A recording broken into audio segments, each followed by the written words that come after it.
Tyler Shelast, the strength coach at Michigan Tech University. Ready, go! No, you gotta go 3 at a time. Come on, kids! So for track A, we had about 20 guys up. I was actually really pleased with everyone. We had some great growth. Typically, I guess in the past couple of years, now we're starting to see guys a little bit mature. We've had a fairly big senior class this year.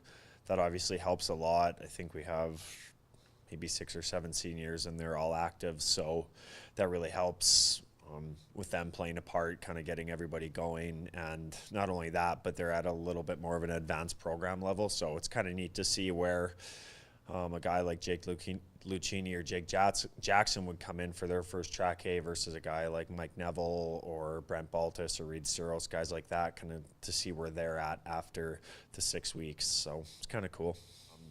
Track A is a little bit better because now you're kind of looking into the strength development.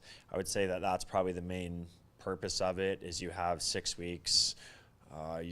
Typically the ice isn't in yet, so we are working on strength development with that structural balance. So if I do it correctly and guys are working in the right parameters, then guys will get to a strength point that is probably the most beneficial after the 6 weeks, which then we can transfer into more dynamic speed work for the second half of the summer.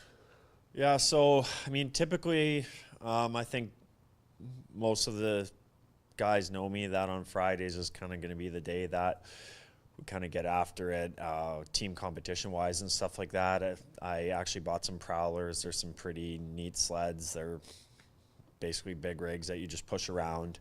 But what I kind of tried to do each Friday was get them in teams, get them competing against each other, whether it was some type of weight obstacle course or whatever, just kind of to try to get them to have those competitive juices flowing in the off season so that we can try and take it into the in season. I think probably the best part of track A is probably all of it. I mean, each week you're kind of just seeing the guys grow. It's a good time. The team's all in here. They're all in here together. That's usually the one time of the year where all 20 guys are in here, so it's a pretty good atmosphere. I commend them for coming in and working hard every day. Like I said, this is probably the best track A we've had, and that's a large part due to them, so I appreciate that.